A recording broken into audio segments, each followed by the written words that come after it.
నమస్తే, నేను Vamsi. Welcome to prime time. ఇక డీటెయిల్స్ చూస్తే అమరావతిలో ఆంధ్రప్రదేశ్ కేబినెట్ సమావేశం ముగిసింది. ఈ కేబినెట్ భేటీలో 9 ఎజెండా అంశాలను ఆమోదించింది కేబినెట్. ముఖ్యంగా డ్రోన్ కార్పొరేషన్ ను స్వతంత్ర విభాగంగా ఏర్పాటు చేస్తూ కేబినెట్ కీలక నిర్ణయం తీసుకుంది. పోలవరం ప్రాజెక్టుకు చెందిన పవర్ ప్రాజెక్టు నుంచి ఆకస్మికంగా తొలగించిన నవయుగ ఇంజనీరింగ్ కమిటీ లిమిటెడ్ కు 742 కోట్లు, ఏపీ జెన్కోకు 986 కోట్లు చెల్లించేలా ఆర్బిట్రేషన్ అవార్డు ఇవ్వాలని నిర్ణయం తీసుకున్నట్లు మంత్రి పార్థసారథి వెల్లడించారు. ఆ మొత్తాన్ని చెల్లించేందుకు కేబినెట్ ఆమోదం తెలిపిందని పేర్కొన్నారు. గత ప్రభుత్వ అనాలోచిత నిర్ణయం కారణంగా ఈ ఆర్బిట్రేషన్ అవార్డు చెల్లించాల్సి వస్తోందని తెలిపారు. బనకచెర్ల ప్రాజెక్టు కోసం జలహారతి కార్పొరేషన్ ఏర్పాటు చేస్తామన్నారు.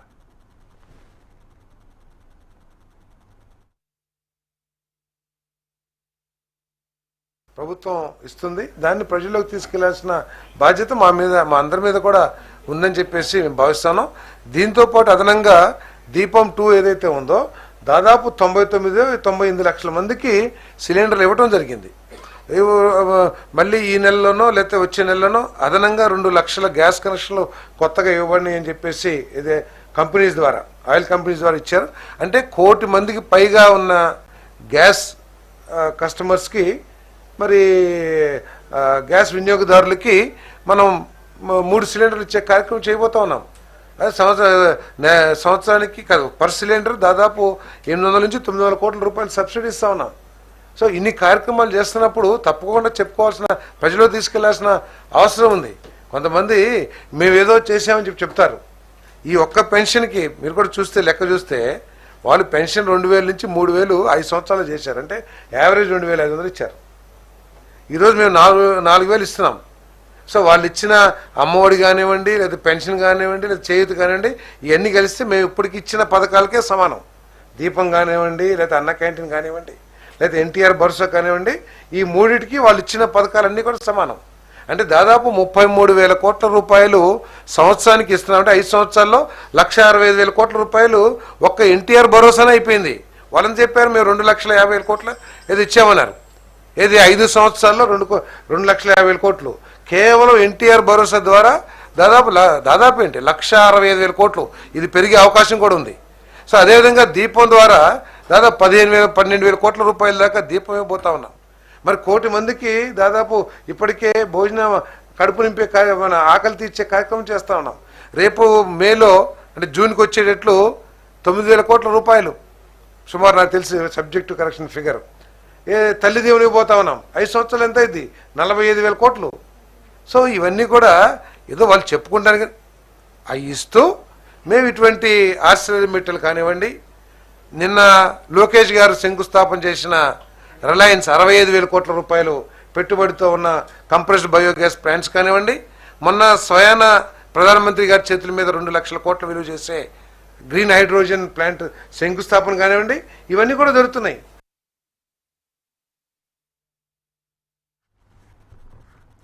ఆంధ్రప్రదేశ్లో జేసీబీ పాలన పోయి పేదలకు పట్టాలిచ్చే సర్కారు వచ్చిందని మంత్రి నారా లోకేష్ తెలిపారు. మంగళగిరి నియోజకవర్గం ఉండవల్లిలో మన ఇల్లు మన లోకేష్ కార్యక్రమం నిర్వహించారు. ఇందులో భాగంగా రాజమండ్రి గోవిందు సీతామహాలక్ష్మి దంపతులకు ఉండవల్లిలో తొలి శాశ్వత ఇంటి పట్టాను మంత్రి అందజేశారు. తాము నివసిస్తున్న చోటే ఇళ్ల పట్టాలు ఇవ్వాలని కోరిన ప్రజలకు ఇళ్ల పట్టాలు ఇస్తున్నామన్నారు మంత్రి నారా లోకేష్.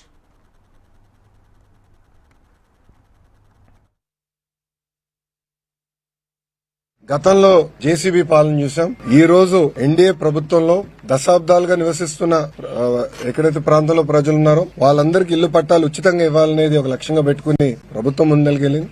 దాంట్లో భాగంగా ఆంధ్ర రాష్ట్రంలోని ఎన్డీఏ ప్రభుత్వం ఏర్పడిన తర్వాత మొదటి పట్టా మంగళగిరిలో ఉండవల్లి గ్రామంలో ఇస్తాం జరిగింది. ఇది 2024 ఎన్నికల్లో నేను ప్రజలకు ఇచ్చిన హామీ. ప్రధానంగా మంగళగిరిలోకి వచ్చే గల వేలాది మంది దశాబ్దాలుగా ప్రాంతంలో నివసిస్తాం జరుగుతుంది. వాళ్ళందరూ కోరింది ఒకటే, మళ్లీ మీరు వేరే ప్రాంతాల్లో మమ్మల్ని తరలిస్తే మళ్లీ మేము అక్కడ ఇల్లు కట్టుకోవాలా, అంతేకాకుండా అక్కడికి వెళ్లాలన్నా రావాలన్నా ఇబ్బంది పడుతున్నాం, మేము ఎక్కడ నివసిస్తున్నాం అదే రెగ్యులరైజ్ చేయండి మాకు అని పదే వాళ్ళని కోరటం జరిగింది. నేను ఆనాడే చెప్పా, గౌరవంగా బట్టలు పెట్టి పట్టాలు ఇస్తానని హామీ ఇస్తాం జరిగింది. కూటమి ప్రభుత్వం ఏర్పడిన మొదటి 10 నెలల్లో మంగళగిరి నియోజకవర్గంలో సుమారుగా 3,000 పట్టాలు మొదటి విడతలో అందజేస్తాం జరుగుతుంది. మీరందరూ ఒక్కసారి చూస్తే 2019 నుంచి నేను ఇక్కడ మంగళగిరిలో పోటీ చేశాను.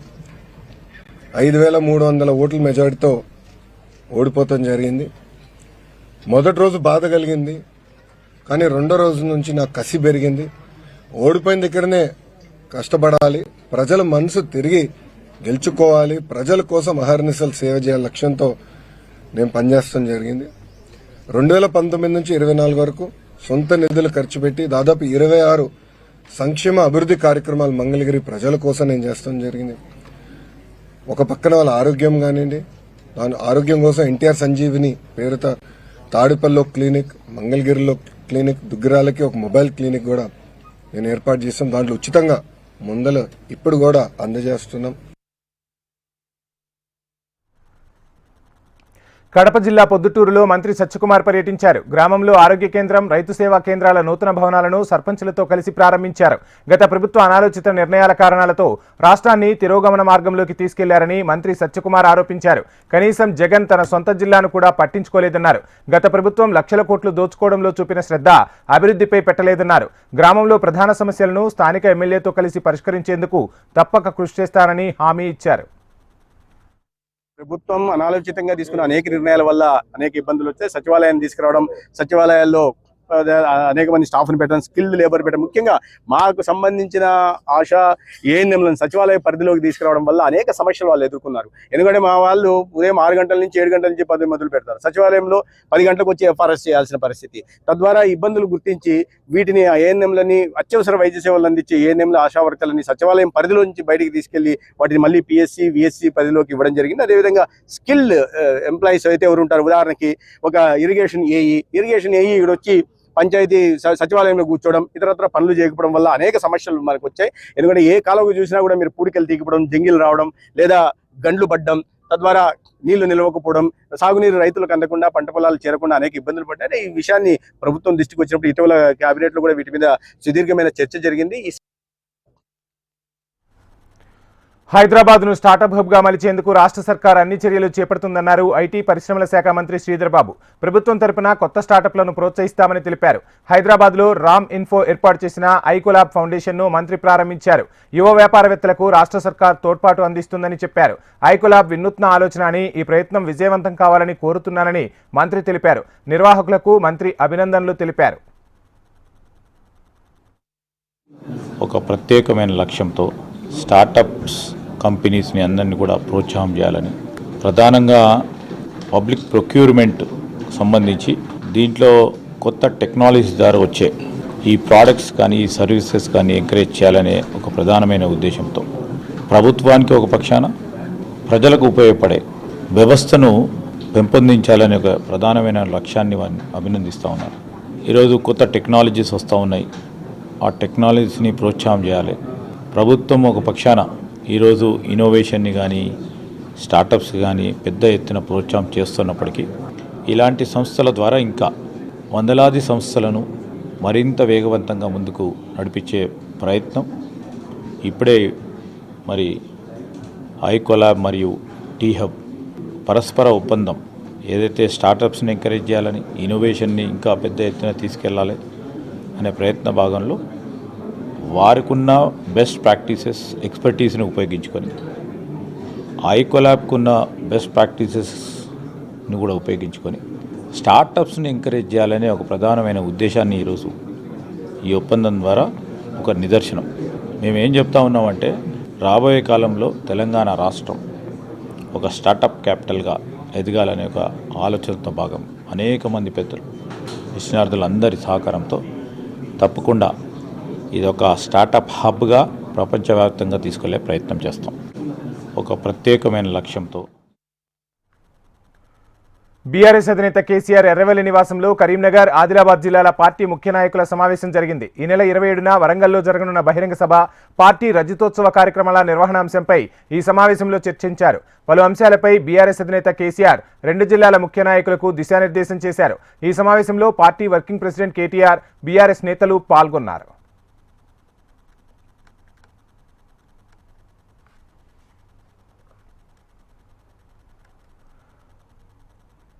తెలంగాణలో పేరుకే ప్రజాపాలన నడుస్తోందన్నారు బీఆర్ఎస్ వర్కింగ్ ప్రెసిడెంట్ కేటీఆర్. ప్రభుత్వ భూమి అయితే దొంగల్లా అర్ధరాత్రి ఎందుకు చదును చేయడానికి వెళ్లారని ప్రశ్నించారు. కోర్టును 10 రోజుల సమయం మీరే కోరారని, ఆ 10 రోజులు కూడా ఎందుకు ఆగలేకపోయారని ప్రశ్నించారు. శనివారం ఆదివారాలే బుల్డోజర్లు ఎందుకు వెళ్తున్నాయని ప్రశ్నించారు. కోర్టులు మొట్టికాయలు వేస్తున్నా తీరు మార్చుకోరా అని కేటీఆర్ ప్రభుత్వాన్ని ప్రశ్నించారు. ప్రభుత్వ భూమి అని చెప్తున్నారు పెద్దలు. ప్రభుత్వ భూమి అయితే దొంగల్లాగా ఎందుకు పోతున్నారు? అందరికీ దొంగల్లాగా ఎందుకు పోతున్నారు? ప్రభుత్వ భూమిలోకి అర్ధరాత్రి పోయి దొంగల్లాగా జేసీబీలు పెట్టి దొడ్డిదారిన పోయి పిల్లలు ఆందోళన చేస్తుంటే వారితో మాట్లాడకుండా దొడ్డిదారుని ఎందుకు ఈ ప్రయోగాలు చేస్తున్నారు? నెంబర్ 1. నెంబర్ 2, మీరే కదా కోర్టుకు చెప్పారు మార్చి 27-28 నాడు ఒక పబ్లిక్ ఇంట్రెస్ట్ లిటిగేషన్ ఒక ఎన్జిఓ వాటా ఫౌండేషన్ అని వారు ఫైల్ చేస్తే మీరే చెప్పారు కోర్టుకి 10 రోజులు సమయం ఇవ్వండి, మా జవాబు చెప్తాము, కోర్టులో మా కౌంటర్ ఫైల్ చేస్తాము అన్నారు. మరి ఆ 10 రోజులు ఏం పడిపోయిందని వాళ్ళ బుల్డోజర్లు పంపి అర్ధరాత్రి అపరాత్రిని లేకుండా ఉన్న చెట్లన్నీ కూలగొట్టి అక్కడున్న పశువులను చంపేసి అక్కడున్న పక్షులను గూళ్ళు చెదిరేటట్టు చేసి ఈ 10 రోజులు దొంగల్లాగా ఎందుకు వ్యవహారం చేస్తున్నారు? ప్రభుత్వ భూమి అన్నమాట నిజమే అయితే ఎందుకు ఈ దొంగ వ్యవహారం? పిల్లలు చెప్తున్నారు, ఈరోజు ఫుట్బాల్ ఆడడానికి వచ్చినాడు, భూముల మీద కన్నేసినాడు, ఇప్పుడు మమ్మల్ని ఫుట్బాల్ ఆడుతున్నాడు, మా భూములు గుంజుకుంటున్నాడు అని పిల్లలు చెప్తా ఉన్నారు. నేనేమంటా ఉన్నా అంటే రేవంత్ రెడ్డి గారిని, ప్రజాపాలన అంటే విద్యార్థుల జుట్టు లాగడం, ఆడపిల్లల బట్టలు చింపడం, ఒక న్యాయం కోసం వాళ్ళు ఒక ఇంచు భూమి వాళ్ళదా? ప్రైవేట్ భూమి ఏమన్నా? ప్రజల కోసం, హైదరాబాద్ భవిష్యత్తు కోసం వాళ్ళు కొట్లాడుతున్నారు. అక్కడ చదువుకునే పిల్లల్లో 70-75% మంది పిల్లలు మన రాష్ట్రం వాళ్ళు కూడా కాదు. వాళ్ళు పాపం వివిధ రాష్ట్రాల నుంచి వచ్చి 2-3 ఏళ్ళు ఇక్కడ చదువుకొని 4-5 ఏళ్ళు చదువుకొని PhD చేసేటోళ్ళు అయితే వెళ్ళిపోతారు వాళ్ళు. కానీ వాళ్ళకి హైదరాబాద్లో ఉన్న ప్రేమ మీద నీకు అరపైసా అన్నుందా? అనుమాత్రం ఉందా? వాళ్ళు హైదరాబాద్ కోసం వాళ్ళు పోరాడుతుంటే, హైదరాబాద్ భవిష్యత్ తరాల కోసం వాళ్ళు కొట్లాడుతుంటే కనీసం నువ్వు ముఖ్యమంత్రివి, 4 కోట్ల మందికి ప్రతినిధివి అన్న ఇంగితం నీకుందా? తెలంగాణ సీఎం రేవంత్ పై హరీష్ రావు సెటైర్లు వేశారు. బీసీ రిజర్వేషన్ల పెంపుపై కేంద్రాన్ని ఒప్పిస్తామని చెప్పి ఢిల్లీకి వెళ్లిన సీఎం బీసీ సంఘాల ధర్నాకు రాహుల్నే తీసుకురాలేకపోయారని విమర్శలు ఎక్కుపెట్టారు. అలాంటిది ప్రధానిని ఒప్పిస్తారని చెబుతున్నారని, ఆ మాటలను ప్రజలు ఎలా నమ్మాలని ప్రశ్నించారు హరీష్ రావు. బీసీలకు బిల్లు పాస్ చేసినాను, ఢిల్లీకి పోయిండు, ప్రధానమంత్రిని ఒప్పిస్తా అన్నాడు. నేను ఢిల్లీలో బిల్లు పాస్ చేపిస్తా అన్నాడు. ఢిల్లీలో పోయి ధర్నా పెడితే చివరికి రాహుల్ గాంధీ ముఖం చాటేసిండు. నేను అడుగుతున్నా, రేవంత్ రెడ్డి గారు, నువ్వు రాహుల్ గాంధీనే ఒప్పియలేదు, నువ్వు కేంద్ర ప్రభుత్వాన్ని ఆడికెళ్ళి ఒప్పిస్తావు. నువ్వు ఢిల్లీలో ధర్నా పెడితే రాహుల్ గాంధీ ఢిల్లీలో ఉండి నీ ధర్నాకు రాలేదంటేనే నీ పతార ఏ పార్టీదో, బీసీల మీద నీ ప్రేమ ఏ పార్టీదో అర్థమైతా ఉంది. రాహుల్ గాంధీని ఒప్పియే నువ్వు రేపు కేంద్ర ప్రభుత్వాన్ని ఒప్పిస్తావంటే మా బీసీలు ఎట్లా నమ్మాలి అని చెప్పి నేను ఈరోజు రేవంత్ రెడ్డి గారిని అడుగుతా ఉన్నా. బీసీలకు బిల్లు పాస్ చేసినాను, ఢిల్లీకి పోయిండు. కంచగచ్చిబౌలి భూముల వ్యవహారంపై విచారణ చేపట్టిన తెలంగాణ హైకోర్టు ఈ నెల 7కు వాయిదా వేసింది. అప్పటి వరకు ఎలాంటి పనులు చేపట్టవద్దని ప్రభుత్వానికి సూచించింది. ప్రతివాదులకు నోటీసులు జారీ చేసింది. కౌంటర్ దాఖలు చేయాలని ప్రభుత్వానికి ఆదేశాలిచ్చింది. న్యాయవాదుల విజయం తెలంగాణ సమాజం విజయంగా మనం చెప్పుకోవచ్చు. ఏ విధంగానైతే పొద్దుగాల మధ్యంతర ఉత్తర్వులు ఇచ్చినా, మౌఖిక ఆదేశాలు ఇచ్చినా, ఉన్నత న్యాయస్థానం మౌఖిక ఆదేశాలు ఇచ్చినా గానీ ఈ విధ్వంసాన్ని కొనసాగిస్తున్నారు. ఆ విధ్వంసాన్ని ఆపండి, జీవ వైవిధ్యం అనేది దెబ్బతింటుంది అనే విషయాన్ని సుప్రీంకోర్టు దృష్టికి తీసుకురాగా స్పందించిన గౌరవ సుప్రీంకోర్టు న్యాయమూర్తులు దీనిలో ఎటువంటి చెట్లను కొట్టరాదు, చెట్లను నరకరాదు, అట్లాంటి ఎటువంటి పనులు చేయరాదు అనే విషయాన్ని స్పష్టీకరిస్తూ మన తెలంగాణ రాష్ట్ర ముఖ్య కార్యదర్శి గారికి నోటీసులు జారీ చేస్తూ ఈ పూర్తి బాధ్యత చెట్లు కొట్టకుండా, అదే ప్రకృతి విధ్వంసం కాకుండా చూసే బాధ్యత మీదే అని చెప్తూ దీనిలో మధ్యంతర ఉత్తర్వులు అనేటివి ఇవ్వడం జరిగింది. అదే విధంగా ఇక్కడ కొన్ని ప్రజా ప్రయోజన వాద్యాలు అనేటివి పెండింగ్ ఉన్నాయని చెప్పేసి మన అభిషేక్ మను సింఘ్వి గారు రాష్ట్ర ప్రభుత్వం తరఫున సుప్రీంకోర్టులో అపియర్ అవుతున్న సీనియర్ కౌన్సిల్ గారు చెప్పడం జరిగింది. అయితే మేము ఉన్నత న్యాయస్థానంలో ఉన్న ప్రజా ప్రయోజన వాద్యాల విషయంలో మేము ఎటువంటి జోక్యం చేసుకోము అనే విషయాన్ని స్పష్టం చేయడం జరిగింది. దీనిలో ఇవాళ మధ్యంతర ఉత్తర్వులు, ఉన్నత న్యాయస్థానంలో మధ్యంతర ఉత్తర్వులు ఉన్నా కూడా విధ్వంసం అనేది కొనసాగిస్తున్నారనే విషయాన్ని ఉన్నత న్యాయస్థానం దృష్టికి తీసుకురావడం జరిగింది. స్పందించిన ఉన్నత న్యాయస్థానం 7వ తారీఖు లోపల దీనికి సంబంధించిన కౌంటర్ కానీ రిపోర్ట్ కానీ దాఖలు చేయవలసిందిగా రాష్ట్ర ప్రభుత్వాన్ని ఆదేశించడం జరిగింది. ఈ మ్యాటర్ని మళ్ళీ 7th పోస్ట్ చేసారు. 7th రోజు హియరింగ్ ఉంటుంది. అయితే దీనిలో రిజిస్ట్రార్ జ్యుడిషియల్ గారిని ఆనరబుల్ సుప్రీం కోర్టు ఆదేశాలు ఇవ్వడం జరిగింది. మీరు వ్యక్తిగతంగా అక్కడికి వెళ్లి ఏం విధ్వంసం జరుగుతుంది, అక్కడ ఏం జరుగుతుంది అనేది వాస్తవ నివేదిక అనేది మాకు పంపియండి, 3:30 లోపల పంపియండి అనే విషయాన్ని స్పష్టం చేయడం జరిగింది. అయితే రిజిస్ట్రార్ గారు అక్కడికి వెళ్ళినట్టున్నారు. వారు నివేదిక అనేది వారు పంపిస్తారు. 3:45కి సుప్రీంకోర్టులో మ్యాటర్ తీసుకుంటామని చెప్పడం జరిగింది. సుప్రీంకోర్టు ఆల్రెడీ ఒక మధ్యంతర ఉత్తర్వులు ఇచ్చినప్పుడు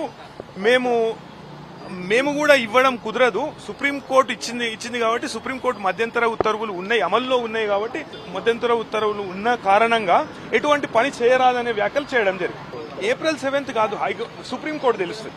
ఇప్పుడైతే మధ్యంతర ఉత్తర్వుల ప్రకారం ఎటువంటి చర్యలు చేపట్టొద్దు, ఆడ చెట్లు కొట్టొద్దు, చెట్లను నరకడం, ప్రకృతి విధ్వంసం అనేది చేయొద్దు అనే విషయాన్ని స్పష్టంగా చెప్పడం జరిగింది.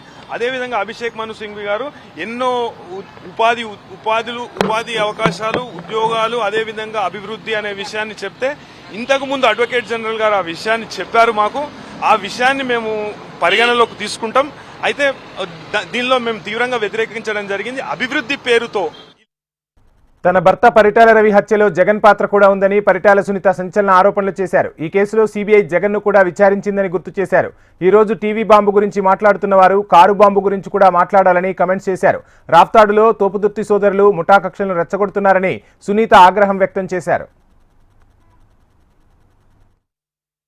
ఏదో పరిటాల కుటుంబం వీళ్ళని ఇబ్బంది పెట్టి టీవీ బాంబు పెట్టి బలి చేసిందంటారు. మరి అక్కడ కారు బాంబు పెట్టింది ఎవరయ్యా? దాంట్లో కూడా మీరు ముగ్గురు కొద్ది రోజులు జైల్లో కూడా ఉండొచ్చినారు. ఒక్కసారి మీరు కూడా గుర్తు పెట్టుకున్నారు కూడా నేను తెలియజేస్తున్నాను.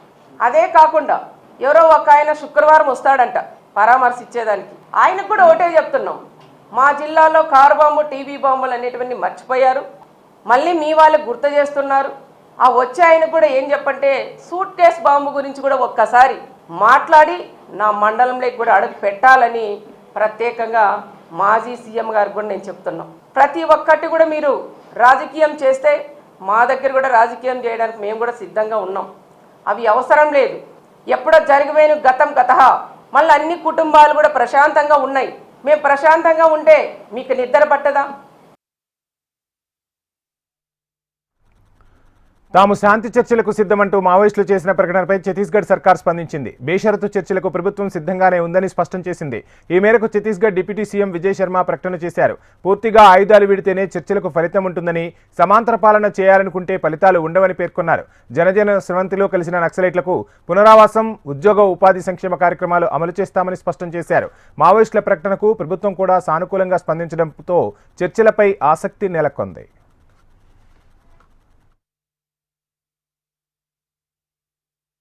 मैंने पिछली बार कहा था कि हम बात करना चाहते हैं, मैं आज भी कहता हूं बात करना चाहते हैं, लेकिन बात करना चाहते हैं मैं ये कह रहा हूं, इसका क्या अर्थ होता है? आप जो 100 कंडिका लगाकर कहेंगे बात करने, ऐसे थोड़ी बात होती। बात करना है तो किया जाए, भेजा जाए, भाई किससे बात करनी बताएं, क्या बात करनी है वो बताएं, बात करेंगे। लेकिन इसका कतई अर्थ ये नहीं है कि सरकार कहीं रुकने वाली है, आर्म फोर्सेस कहीं रुकने वाले हैं, इसका कतई अर्थ ये नहीं है। ये बिल्कुल स्पष्टता होनी चाहिए कि हम चर्चा के लिए तो तैयार हैं, लेकिन कोई कहे कि 6 महीने पहले रुक जाओ, यहाँ पर कैंप ना लगाओ, तो ये सारी बातें कोई शर्तों के आधार पर कोई चर्चा का कोई विषय नहीं है। मैंने पहले भी स्पष्ट किया था, मैं आज भी स्पष्ट करता हूँ, परंतु यह भी बार बार कहता हूँ कि माननीय विष्णुदेव साय जी की सरकार पालनहारी सरकार है और बिल्कुल बातचीत के लिए तैयार है। लोकतंत्र पर विश्वास हो, नागरिकों की स्वतंत्रता पर विश्वास हो, माओवाद जैसा चीन में था उस तरीके से लोगों को पराधीन बनाकर रखने की प्रक्रिया पर हमको कतई विश्वास नहीं है। हम बिल्कुल उसको पूरा नहीं होने देंगे और बस्तर के गांव-गांव तक विकास पहुंचे, यह सरकार की प्रतिबद्धता है और इसके लिए कोई भी चीज आड़े आएगी तो पूरी दृढ़ता के साथ, पूरी कठोरता के साथ निपटा जाएगा। కేంద్ర మంత్రి అనురాగ్ ఠాకూర్కు మల్లికార్జున ఖర్గే ఛాలెంజ్ విసిరారు. తనపై చేసిన ఆరోపణలు నిరూపించాలన్నారు. నిన్న వక్ఫ్ బిల్లుపై చర్చ సందర్భంగా అనురాగ్ ఠాకూర్ కర్ణాటకలో వక్ఫ్ భూముల గోల్మాల్లో ఖర్గే ఉన్నారంటూ ఆరోపణలు గుప్పించారు. దీనిపై ఖర్గే తీవ్రంగా స్పందించారు. మచ్చలేని నేతగా తాను ఈ స్థాయికి ఎదిగానని గుర్తు చేశారు. అనురాగ్ ఠాకూర్ ఆరోపణలను నిరూపించాలని, లేదంటే రాజీనామా చేయాలని డిమాండ్ చేశారు. ఆరోపణలను నిరూపిస్తే తానే రాజీనామా చేస్తానని సవాల్ చేశారు Kharge. Sri Thakur cannot prove his allegation. He has no right to be in parliament. He should resign. I seek, and if it is proved, I will resign. Even if he proves a 1 acre of walk land is occupied by me or my children, it is my challenge.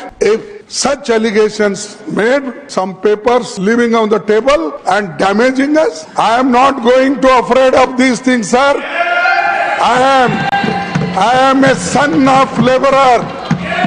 I am a textile laborers workers union. I am also a leader of the laborers, and then I became Block Congress Committee President, and today I am AICC President. I have long way, and Devegowda ji was with me. I was with him. Then you made your point. sir, no, it hurts me. अगर मेरे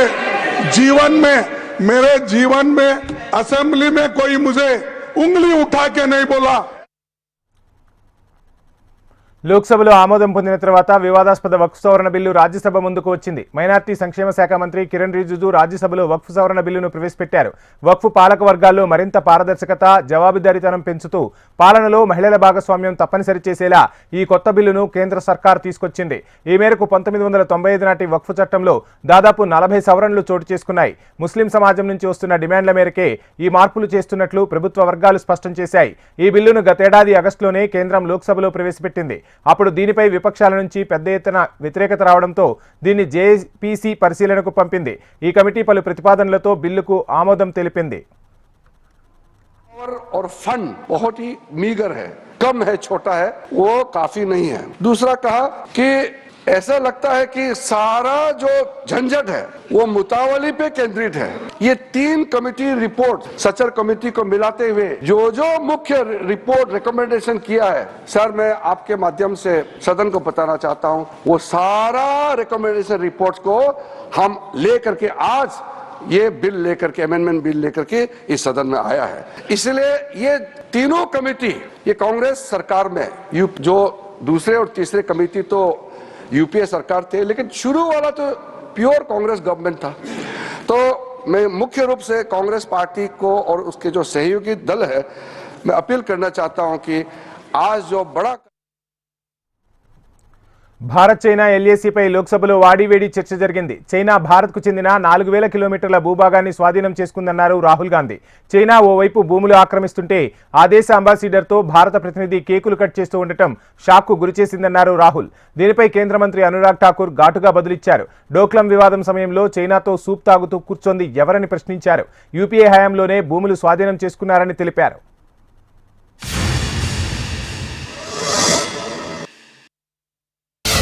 China is sitting on 4,000 square kilometers of our territory. 4,000 kilometre China ने ले लिए हैं और हमारे foreign secretary उनके ambassador के साथ केक काट रहे हैं. 20 जवान शहीद हुए थे, उनकी शहादत की सेलिब्रेशन हो रही है. स्टेटस को होना चाहिए, हमारी जमीन हमें वापस मिलनी चाहिए. We should get our land back. It has also come to my notice that the Prime Minister and the President have written to the Chinese. We are not finding out from our own people. It is the Chinese ambassador who is telling the people of India. Foreign policy is about managing the external countries. You have given China 44,000 square kilometers of land. ऐसी कौन सी मजबूरी थी जब excise चीन का area किसके समय वो चीन ने हथिया लिया, किसकी सरकार थी? कब हिंदू चीनी भाई भाई कहते रहे और पीठ पे छुरा घोंपने का काम किया था? किसकी सरकार थी? कौन वो नेता थे जो डोकलाम की घटना के समय चाइना के अधिकारियों के साथ चाइनीज सूप पीते रहे और सेना के जवानों के साथ जाकर खड़े नहीं हुए? वो कौन सी फाउंडेशन है जिसके चाइना के अधिकारियों से पैसा लिया गया और आज तक जवाब नहीं दिया गया? क्या राजीव गांधी फाउंडेशन ने वो पैसा लिया था? तो क्यों पैसा लिया था? किस काम के लिए पैसा लिया था? आज मोदी जी की सरकार में हम ये कह सकते हैं, डोकलाम की घटना के समय भी मुंह तोड़ जवाब दिया तो भारत की सेना के जवानों ने 1 इंच जमीन भी भारत की कोई नहीं हथिया पाया, तो भारत की सेना ने वो करके दिखाया, तो मोदी सरकार में करके दिखाया है.